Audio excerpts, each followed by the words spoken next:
Voilà, on démarre. Donc, ce soir, nous reprenons le Book Club et nous allons parler de la partie qui s'appelle Finaliser le cadre. Donc, on est toujours dans ce... Enfin, on est à la fin de ce long chapitre sur le travail de cadrage.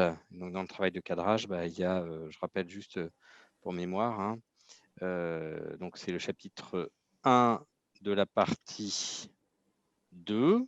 Voilà, la partie 2, 3 temps, 3 postures. Chapitre 1, cadré, c'est-à-dire décrire, quand on s'appuie sur le canevas, c'est à la fois nommer l'enjeu, le point de départ, le point d'arrivée, la zone d'angoisse et la zone d'ennui. Et quand on a fait ce cadrage, ensuite, on pourra procéder à l'architecture, qui est ce qu'on verra à la rentrée dans la suite du Book Club. Voilà, donc dans le chapitre cadré, on a déjà parlé du fait d'adopter la posture de coach, voilà, qui est la première des 3 postures qu'on voit dans le design de séminaire. Ensuite, il y a le fait de débusquer l'enjeu, donc la zone haute du canevas, hein, ce qui motive le fait d'organiser ce séminaire. Voilà. Le fait de calibrer l'objectif en travaillant sur le point de départ et le point d'arrivée, et donc sentir ce sujet qui consiste à considérer l'objectif comme un changement d'état du groupe grâce au séminaire, le faire passer d'un point A à un point B. Puis on a vu dans ce travail sur le calibrage de l'objectif, on a vu les modalités qui sont adaptées à un petit groupe, à un grand groupe, comment est-ce qu'on fait des entretiens individuels, comment est-ce qu'on peut faire une enquête en ligne qui permet finalement de comprendre où est le groupe et où est-ce qu'on peut l'emmener, quel est son potentiel, où est-ce qu'on peut l'emmener.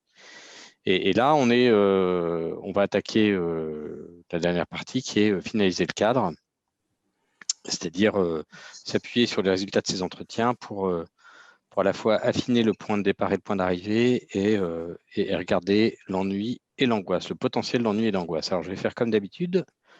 Je vais partager mon écran. Voilà. Je vais le partager par AirPlay. Hop.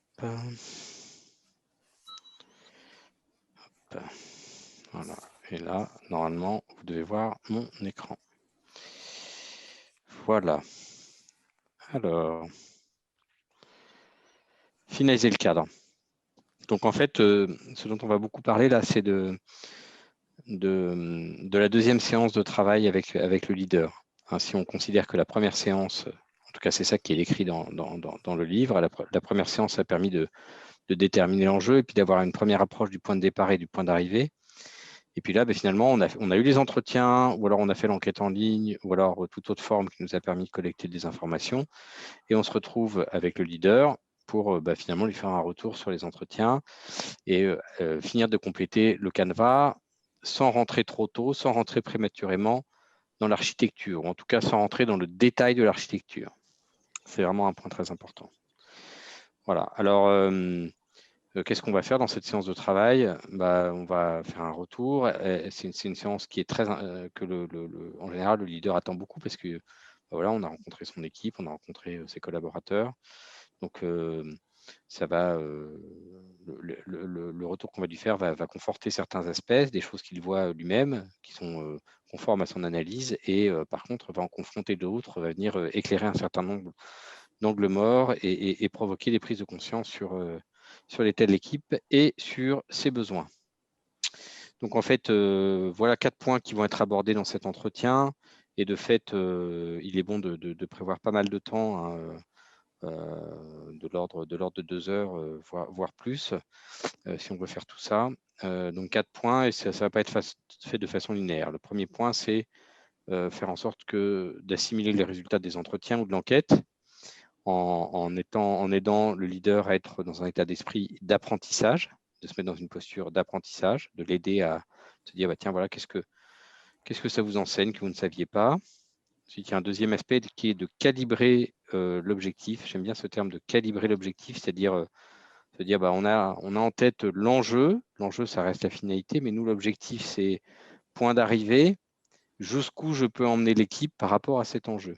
Okay, compte tenu de sa situation, de son état actuel. de là où elle en est. Et parfois, le calibrage de l'objectif peut amener à être un peu moins ambitieux que ce qu'on se disait initialement. Voilà. Identifier zone d'ennui et zone d'angoisse dans lesquelles il faut éviter de tomber. Et puis, avoir une première version de l'architecture du séminaire parce que il faut bien commencer à rentrer dans le vif du sujet.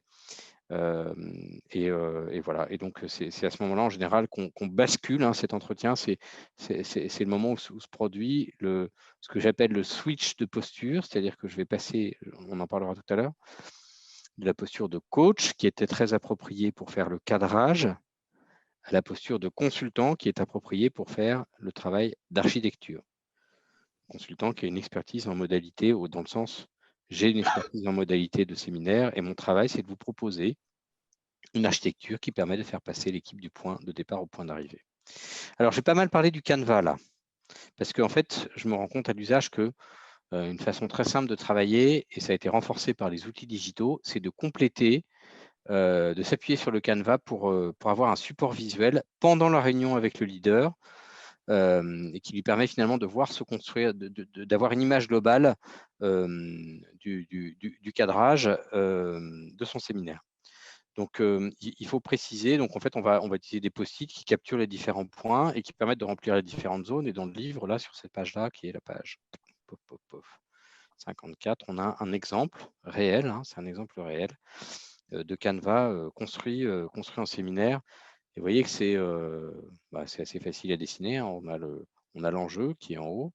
Là, en l'occurrence, c'était que veut-on devenir. Je ne vais pas rentrer dans le détail du contenu. Puis le point de départ en bas à gauche, le point d'arrivée. Voilà, on peut dessiner ça de façon très brouillon sur un paperboard quand il y en a dans toute salle de réunion qui se respecte.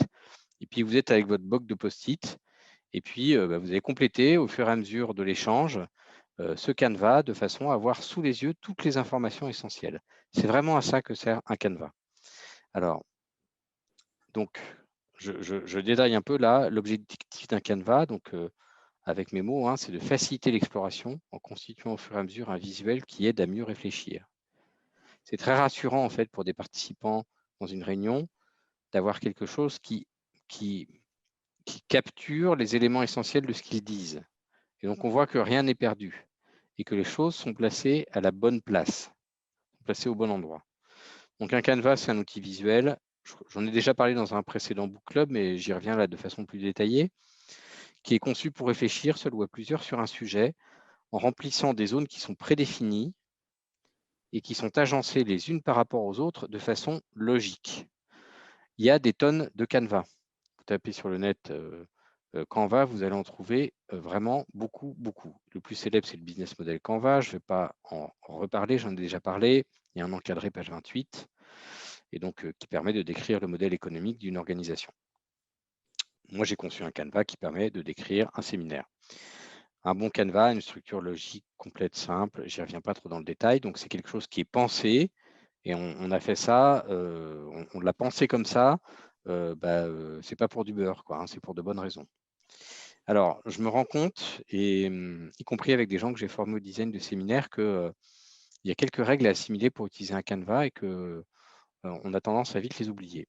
La première, donc je vous les donne, les 3 règles simples. La première chose, c'est que quand on remplit un Canva, on le remplit avec des post-it et on fait des post-it qui ne sont pas des écritures de pattes de mouche, mais bien un minimum d'informations de façon à rester dans une image globale.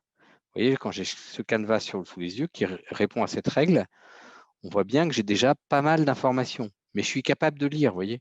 Je lis en haut, alors attends, il faut qu'on les amène à plus de liens, à raisonner structure, à avoir une vision sur l'avenir, voilà, à accepter d'envisager le changement. Ça, c'est ce qui est en haut à droite, ok. Et où est-ce qu'ils sont aujourd'hui? Ils ne se parlent pas bien, il n'y a pas de projet collectif, il y a du brouhaha, voilà, il y a un sentiment d'injustice dans le système, on se voit peu, il y a de la surinterprétation, voilà. Donc, en fait, on doit pouvoir vraiment, c'est un outil visuel. Donc, un bon test à faire, c'est de vérifier que la personne qui est à l'autre bout de la table arrive à lire ce qui est écrit sur le paperboard.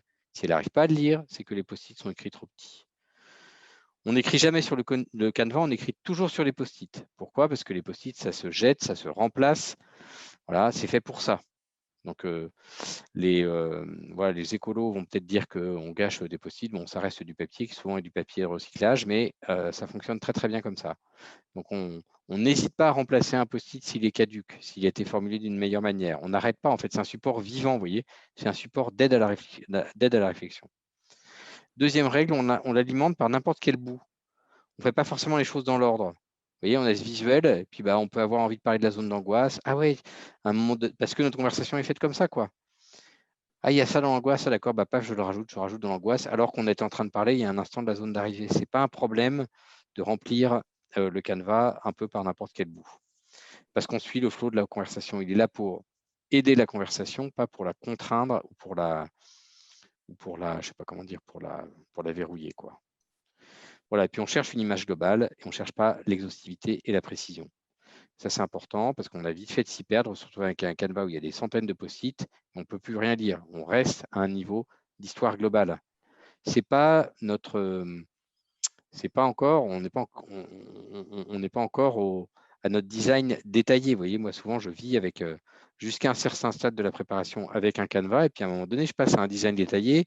Cette fois-ci, c'est du texte avec des listes à puces, et puis je décris séquence par séquence ce qu'on va faire. Donc voilà.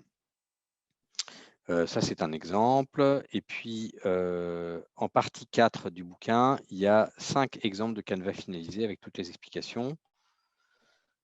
Donc voilà, comment se passe cet entretien? Donc on est dans le bureau du patron, on a le canevas vierge collé au mur ou sur le paperboard, on a un paquet de post-it, un marqueur qui écrit bien, le document avec le résultat brut des entretiens ou de l'enquête et du temps. Donc j'ai mis, vous voyez, compter 2 ou 3 heures. Et on commence par coller sur le canevas tout en haut le titre en jeu tel qu'on l'avait formalisé lors de la première réunion, donc ici. OK. Donc, on commence par coller ça. Puis voilà, ça, c'est là où on s'était quitté la dernière fois qu'on s'est vu. Et puis, s'il y a eu des entretiens, on va expliquer au leader, voilà, je vous explique un peu la méthode d'entretien que j'ai utilisée parce que probablement qu'il n'en a pas conscience. Et donc, tout ça, on en a déjà vu au précédent book club. Et puis, on fait le retour de ce qui a été dit et on évite toute interprétation. C'est un peu délicat comme posture, ça. C'est-à-dire que moi, j'essaye de dire à mon client, mon sujet, ce n'est pas de porter un diagnostic sur votre équipe, c'est de vous dire ce que j'ai entendu et qui me semble important pour nourrir la conception du séminaire. C'est quand même assez subtil hein, comme position. Je ne vais pas vous dire votre équipe, elle est sous-engagée, elle est je ne sais pas quoi. Je vais vous dire ce que j'ai entendu. Je vais essayer de me faire le porte-parole fidèle de ce que j'ai entendu. Parfois, je vais donner mon point de vue, ok, mon impression, mais dans ce cas, je vais l'expliciter. Je vais dire ça, c'est moi qui le dis. Ok, ça, c'est mon analyse. Mais j'essaye d'abord d'être un miroir fidèle. Voilà. Si on a fait un entretien en ligne, un questionnaire en ligne, alors on rappelle les questions qu'on a posées et moi j'aime bien remettre un document avec les résultats bruts, c'est-à-dire ce n'est pas une synthèse, mais les résultats bruts avec tous les verbatims. Parfois ça fait un document un peu épais, mais ce n'est pas grave, c'est bien plus intéressant et ça se lit quand même assez vite, même un document de 6-7 pages, ce n'est pas grave. Vous voyez, du coup, ce n'est pas passé à travers le filtre. Et dans ce cas-là, on va lire ensemble le document et je vais suggérer à mon interlocuteur, au leader, une lecture active. Je vais lui proposer de surligner tout ce qui lui semble utile pour compléter les différentes zones qu'on a sur le paperboard. OK ? Et notamment en se concentrant sur ce qu'il apprend, c'est-à-dire ce que cette enquête lui apprend de nouveau par rapport à ce qu'il a déjà en tête. On prend le temps de lire le document ensemble, ce qui est une expérience assez curieuse, assez inhabituelle, hein, d'être côte à côte dans une salle de réunion et de lire en même temps un document. Mais je crois que c'est mieux que d'envoyer le document en amont, c'est ça que je raconte. Pourquoi? Parce que cette lecture peut provoquer des réactions assez épidermiques. Voyez, et le fait d'être là, au moment où le leader lit le document, on peut s'en parler tout de suite et ça permet d'éviter des phénomènes de bord, voilà, en tout cas de ne pas rester à la surface épidermique de ce que la lecture produit. Voilà. Et dans cette discussion, en fait, alors là, voilà, moi, je vous dis comment je fais, hein, il y a d'autres façons de faire. Et moi, j'ai le bloc de post-it en main. Et au gré de la discussion, je note des choses sur les post-it et je les colle immédiatement sur le canevas. Hop, je prends, il dit quelque chose. Ah oui, donc du coup, c'est important C'est important qu'en sortant de ce séminaire, quand même, on puisse passer à l'action. Je note passage à l'action sur un post-it, je colle passage à l'action en haut à droite. Voyez. Et qu'est-ce que ça fait, ça? Et j'ai pas besoin de dire j'ai écrit passage à l'action, mon interlocuteur le voit bien que j'écris passage à l'action puisque je colle le post-it en temps réel. Okay, et en fait, l'interlocuteur voit sous ses yeux l'image se dessiner, l'image de son séminaire. Et si jamais il n'est pas d'accord avec ce que j'écris, ne vous inquiétez pas, il le corrige, je n'ai même pas besoin de lui dire. Il dit non, c'est pas tout à fait ça. Ou alors, ah oui, en fait, non, il faudrait même plus loin que passage à l'action. Il faudrait envie d'innover, par exemple. En fait, c'est ça qu'il faut, c'est qu'on a envie d'innover. Vous voyez, donc ça nourrit, en fait, le fait d'avoir une image qui se construit à partir de la conversation, ça nourrit sa réflexion. Donc, c'est un travail impressionniste. Voilà, et donc, moi, je suis présent, j'aide le leader à cheminer, et puis il a bien compris que, je lui ai bien dit, en fait, nous, ce qu'il faut qu'on réussisse à faire, c'est remplir ces 5 zones, parce que moi, à partir de ces 5 zones, c'est à partir de là que je vais pouvoir produire une architecture qui fera passer du point de départ au point d'arrivée. Donc moi, je l'aide, mon travail, c'est de l'aider petit à petit à élaborer le cadre du séminaire. Je reste bien dans ma posture de coach. Voilà, là, il y a quelques questions qui peuvent aider pour explorer les zones point de départ et point d'arrivée. Un petit aparté sur les post-it, parce que quand on dégaine des post-it, dans les organisations, il y a un phénomène de ras-le-bol qui se produit, parce qu'on a beaucoup utilisé les post-it depuis de nombreuses années. Et, mais là, c'est quand même important de comprendre qu'on est dans une approche qui est assez différente de celle d'un brainstorming. Ce n'est pas du tout un brainstorming, ce qu'on fait, ou un métaplan, ou je ne sais pas quoi. En fait, c'est pas parce qu'on utilise des post-it qu'on fait du brainstorming, quoi, hein. On est dans un processus d'exploration. Et donc là, il y a peu de post-it et chaque post-it est important. Alors que dans un brainstorming, voilà, il faut avoir plein de post-it, les regrouper, les classer, etc. C'est pas de ça dont il s'agit. Voilà, donc là, je précise dans cet encadré cette petite différence. J'ai parlé de ce qu'on fait avec le leader. C'est une discussion, on explore ensemble et puis on complète au fur et à mesure de la discussion. Et si jamais on est dans une configuration de noyau, hein, j'ai déjà parlé du noyau, page 45, on fait la même chose, sauf qu'on est plusieurs autour de la table. Et une chose importante, c'est que moi, je préfère garder les post-it dans ma main parce que moi, je connais le niveau de granularité et à avoir.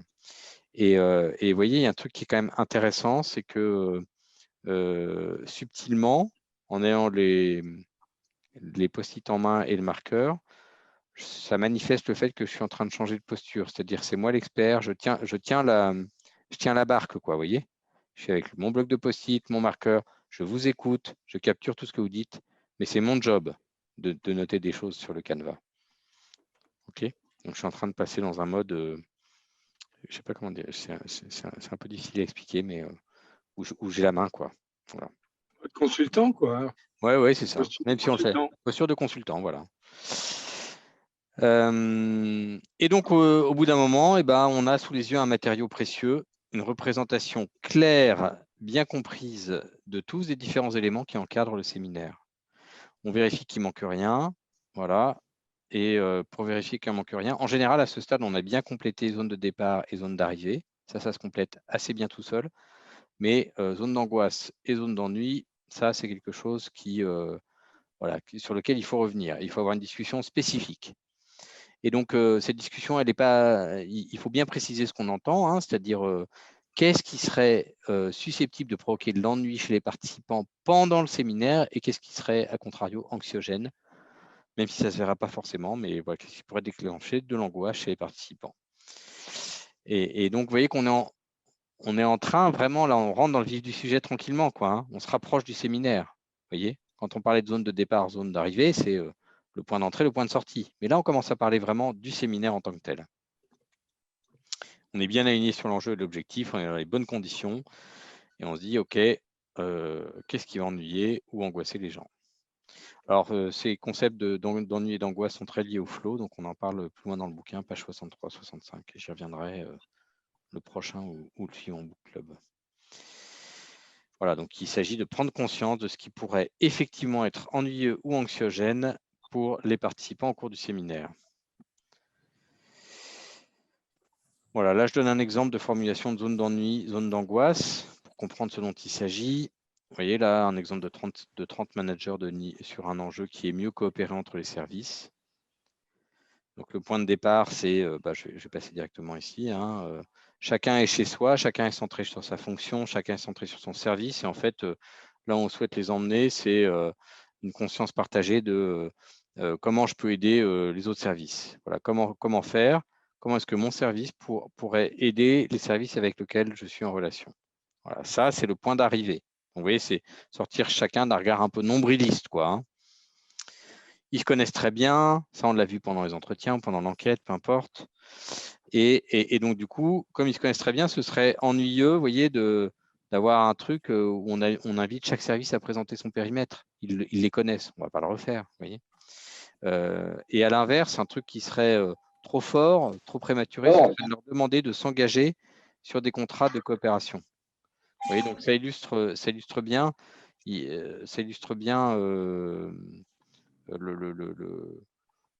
mais ça, c'est le fruit de la discussion sur zone d'angoisse et zone d'ennui.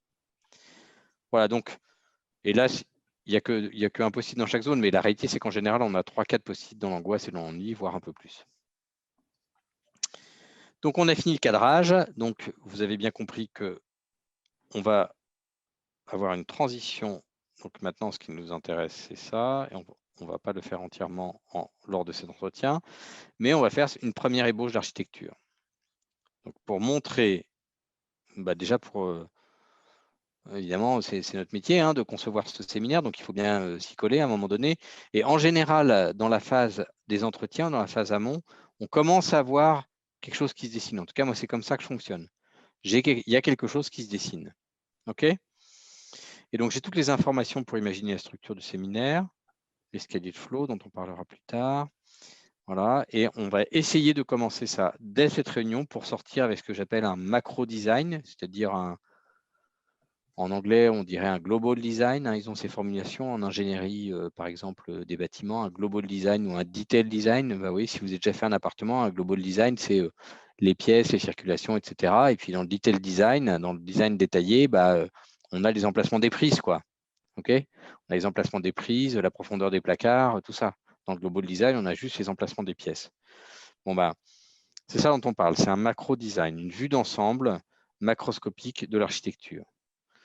Et donc, évidemment, c'est bien d'y avoir déjà réfléchi en amont. Et donc, on a fini le cadrage, on a fini de remplir les 5 zones. Et là, on va sortir les positions et dire, écoutez, moi, je vous dis comment je procède. Voilà, sur la base des informations que j'ai eues, voilà comment je voyais les choses. Mais il y a peut-être des trucs qui ont bougé là dans la discussion. Donc, je vais essayer avec vous d'ajuster ce qui a bougé en temps réel.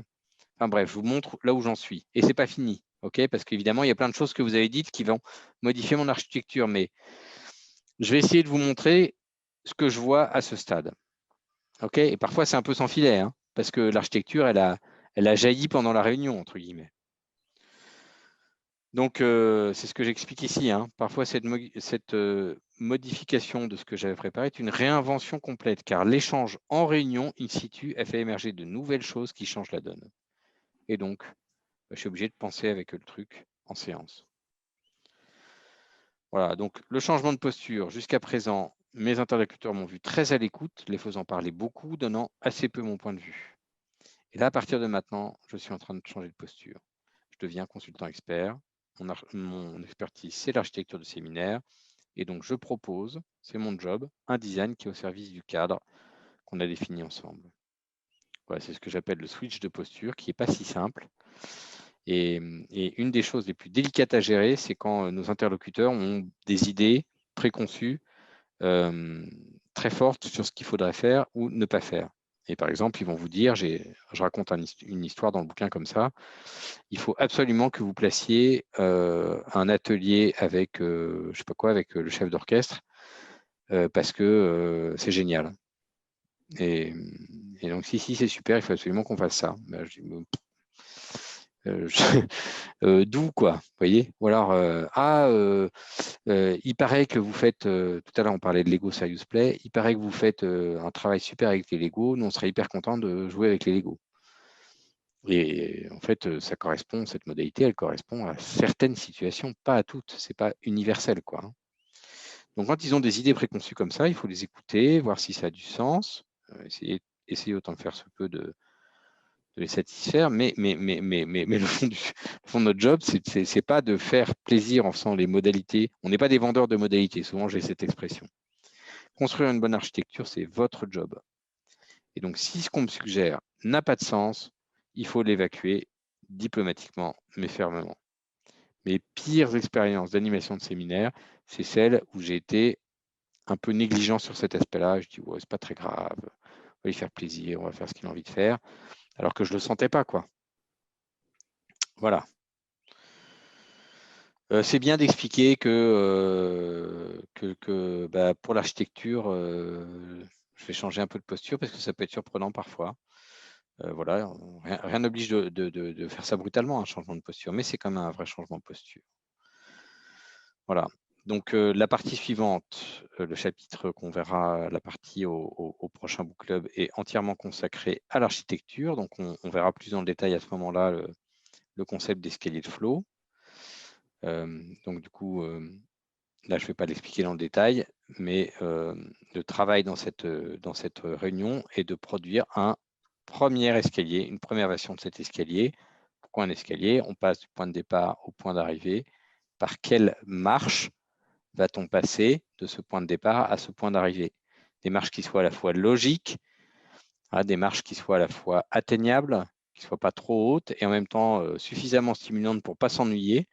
Voilà, donc commencer à construire un premier séquencement logique du séminaire. Dans cette réunion, en général, je n'entre pas dans le détail des modalités. Je suis plutôt dans, là, on va avoir un temps qui va, par exemple, là, ce serait bien qu'on prenne le temps de regarder, de tirer les leçons de l'année écoulée, par exemple. Ensuite, là, on va avoir un deuxième temps. Ce que je pense, c'est que ce serait bien qu'on regarde à aujourd'hui, qu'on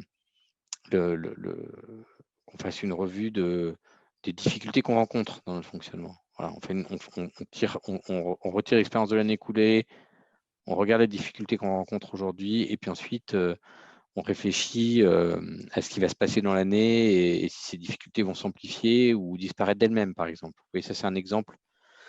Et donc, du coup, ça va nous permettre de prioriser, quatrième séquence, quelles sont les difficultés auxquelles il faut qu'on s'attaque vraiment et comment est-ce qu'on fait pour les résoudre.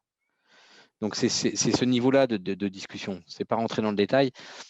Et puis, c'est une discussion. C'est-à-dire, à la fois, il faut que ce soit logique. Ça permet bien de passer du point de départ au point d'arrivée, mais on échange. Puis, et puis l'idéal, là où c'est super, c'est quand on sort et on voit que le client a compris comment on allait s'y prendre, a compris la logique. Et ensuite, on n'a plus qu'à faire le détail pour le revoir dans un troisième entretien. Et ça, on en parlera plus tard. Donc, je sors de la réunion, j'ai un premier design qui est un design plutôt macro, et je peux partir à ma table d'architecte et entrer dans le détail et faire le détail de l'architecture. Et ça, c'est ce que nous verrons à partir du prochain book club. Voilà, c'est terminé pour ce soir et pour cette première partie sur le cadrage.